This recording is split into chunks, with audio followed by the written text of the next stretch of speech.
રાજ્યમાં આવનારા સમયમાં થવા જઈ રહેલી ચૂંટણીની પણ કરીએ. ચૂંટણીનું નોટિફિકેશન તો જાહેર નથી થયું.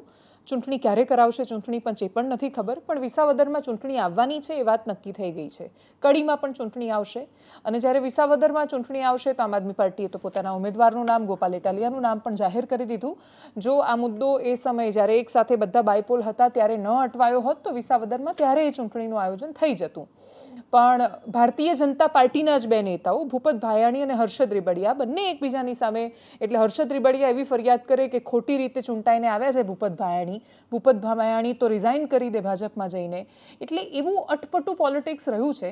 વિસાવદરની જનતાએ સત્તાની સામે મતદાન કર્યું છે ખાસ્સા સમયથી, પણ છતાં એમના ધારાસભ્ય ટકીને નથી રહ્યા. એક સમયે હર્ષદ રીબડિયા કહેતા હતા કે સિંહ ખડ ન ખાઈને આપણે જઈએ નહીં ભાજપમાં. એ ભાજપમાં ગયા.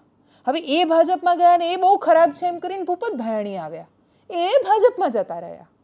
એટલે ત્યાંની જનતાએ કોંગ્રેસ કે ભાજપને બાજુ પર મૂકીને આમ આદમી પાર્ટીને પસંદ કરી 2022માં. 2022ના એવા માહોલમાં જ્યાં ભાજપ 156 બેઠકો પર જીતી રહ્યું હતું, પણ વિસાવદરની જનતાએ ન સ્વીકાર્યો. સત્તા વિરોધી મતદાન થયું. સત્તા વિરોધી મતદાનમાં એ 2 ફાંટા હોવા છતાં જીત્યા એ, અને એ પણ છોડીને જતા રહ્યા. એ જનતાનું કેટલું દુર્ભાગ્ય. અને એ જનતા, તમે એમની પાસે જઈને જ્યારે વાત કરો, એટલે અમે વચ્ચે વિસાવદરની જનતા સાથે પણ વાત કરી હતી, કદાચ એમને આદત પડી ગઈ છે આ વ્યવસ્થાની કે આ રીતે જ હોય એની. એ ભરોસો કદાચ એમને રહ્યો નથી કે કોઈ નેતા એમને ત્યાં ટકશે. જો કે ગોપાલ ઇટાલિયાનું નામ જાહેર થતાં એ વાત તો બહુ સ્પષ્ટ છે કે વર્તમાન પરિસ્થિતિને જોતા, એટલે ન જાણ્યું જાનકીનાથે સવારે શું થવાનું છે, કંઈ પણ થઈ શકે અને એવું ભૂતકાળમાં થયું પણ છે. એટલે કોઈએ નહોતું વિચાર્યું કે ભાઈ હાર્દિક પટેલ કે અલ્પેશ ઠાકોર, તમે જો 2017ની ચૂંટણીમાં કોઈને પૂછતા કે શું એ ભાજપમાં જઈ શકે, તો બધા એવું કહેતા કે નહીં, ગમે તે થાય હાર્દિક પટેલ ભાજપમાં ન જાય. એટલે ગમે તે થાય ગોપાલ ઇટાલિયા ન જ જાય એ પ્રકારનો ભરોસો જનતા વ્યક્ત કરે છે કે કેમ એ ખબર નથી, પણ પ્રાઇમા ફેસી એટલું તો સમજાય કે ગોપાલ ઇટાલિયાને જો ભારતીય જનતા પાર્ટીમાં જવું હોત તો કદાચ ભૂતકાળમાં એમને એવો સમય મળ્યો હશે જે તે સમયે જ્યારે એ પોતાની પસંદગી કરી શકતા હતા. એ જે રીતે સ્પષ્ટતા સાથે પોતાની વાત કે પોતાની પાર્ટીની વાત મૂકે છે, એ જોતા વિસાવદરની જનતા કદાચ એ વાતે તો કન્વિન્સ એમની સાથે એ રીતે થઈ શકે કે ભાઈ આ ભાજપમાં નહીં જાય. પણ મહત્વનું એ છે કે શું એ જીતી શકે છે? જવાબ એનો સીધી રીતે હા એટલે નથી આવતો, કેમ કે હજી તો ભાજપના ઉમેદવાર જે પણ આવે એ કોંગ્રેસની સાથે તો શરૂ થતાં પહેલાં જ વાંધો પડ્યો છે. આમ આદમી પાર્ટી જે રીતે ઘણી બધી વાર પોતાના ગઠબંધનોમાં જે કરે છે, અહીંયા પણ એ જ કર્યું. કોંગ્રેસ સાથે કોઈ જ કન્સર્ન નહીં, કોઈ ચર્ચા નહીં, આપણે સાથે રહીશું કે કોઈ એવી વાતો નહીં, ને સીધા જ ઉમેદવાર તો જાહેર કરી દીધા. ઉમેદવાર જાહેર કર્યા એ એમની પાર્ટીનો હક છે, પણ પછી કહ્યું કે નહીં કોંગ્રેસની સાથે અમે લડવાના છીએ. કોંગ્રેસે સ્પષ્ટતા કરતાં કહ્યું અમારે ચર્ચા જ નથી થઈ, તો ક્યાં આ સવાલ આવે છે? અને એટલે જો કોંગ્રેસ પોતાના ઉમેદવાર ઊભા રાખે છે અને સત્તા વિરોધી વોટ વહેંચાય છે, તો ગોપાલ ઇટાલિયા માટે ચઢાણ એટલા આસાન નથી રહેવાના. જે પ્રતિક્રિયાઓ સામે આવી છે આ સંઘર્ષોમાં, કરીએ એના પર નજર. ગઠબંધનમાં કોંગ્રેસ સાથે ગઠબંધનનો બહુ મહત્વપૂર્ણ પ્રશ્નનો જવાબ સારો પ્રશ્ન છે કે જે દિવસે વાવ વિધાનસભાની ચૂંટણી, પેટા ચૂંટણી આવતી હતી, વાવ બેઠક ખાલી પડી, એ સમયે વિસાવદર બેઠક પણ ખાલી હતી.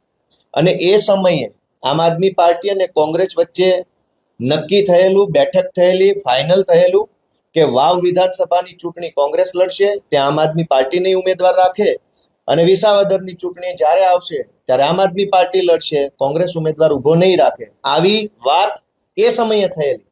અને અમારી વચ્ચે જે કાંઈ ડિસ્કશન ને ફાઇનલ થયેલું કોંગ્રેસ ને આમ આદમી પાર્ટી વચ્ચે, એ પ્રમાણે અમે અમારી ફરજ નિભાવી છે. અમે વાવની ચૂંટણીમાં કોઈ ઉમેદવાર ઊભો રાખ્યો ન હતો. એટલે અમને આશા છે, વિશ્વાસ છે કે જે વાત અમારી પહેલા ફાઇનલ થઈ ચૂકી છે કોંગ્રેસ સાથે, એ પ્રમાણે વિસાવદરમાં કોંગ્રેસ ઉમેદવાર ઊભો નહીં રાખે.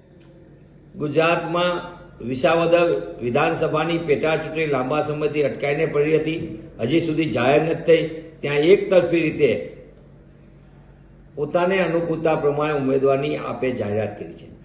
એમનો અબાધિત અધિકાર છે, પણ એનો અર્થ એ પણ નથી કે કોંગ્રેસ પક્ષ ઉપર ગમે તેવા આરોપો મૂકે, કોંગ્રેસ પક્ષ વિશે ગમે તેવી વાત કરે.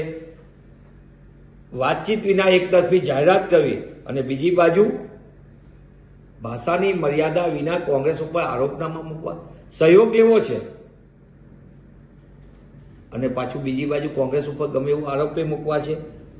જે રીતે તાજેતરના પરિણામો સ્થાનિક સ્વરાજના છે, ગુજરાતની મોટા ભાગની સ્થાનિક સ્વરાજની સંસ્થામાં આપે ડિપોઝિટ ગુમાવી છે. આપના ઉમેદવારો મોટા ભાગની જગ્યાએ લડી શકે એવી સ્થિતિમાં નહોતા, ત્યારે આપ એની રાજકીય અપરિપક્વતા સાથે માત્ર અમે કહી તેમ વર્તવી એ દિશામાં આગળ વધી રહ્યો તેવું દેખાય છે. વધુ એક વખત એમને અપરિપક્વતાનો નજારો કર્યો છે. ત્યારે આગામી દિવસોની અંદર વિધાનસભાની વિસાવદર બેઠક માટે પેટા ચૂંટણી જાહેર થશે, ત્યારે કોંગ્રેસ પક્ષ યથાયોગ્ય સમયે સ્થાનિક નેતૃત્વ સાથે પ્રદેશનું નેતૃત્વ ચર્ચા વિચારણા કરશે અને એ અનુસંધાને જે જરૂરી જણાશે એ નિર્ણય પ્રદેશ કક્ષાએથી રાષ્ટ્રીય નેતૃત્વના માર્ગદર્શનથી કરવામાં આવશે. પુનઃ હું એ વાત કહું છું, આપને અમારો સહયોગ લેવો છે અને કોંગ્રેસ વિશે ગમે તેવી વાત પણ કરવી છે. આ બંને વસ્તુ એકસાથે ન ચાલી શકે. અપરિપક્વતા એ આપ માટે સામાન્ય બાબત છે. વધુ એક વખત એમને આ દેખાડી છે, ત્યારે હું એમના વિશે વિશેષ કહેવા માંગતો નથી.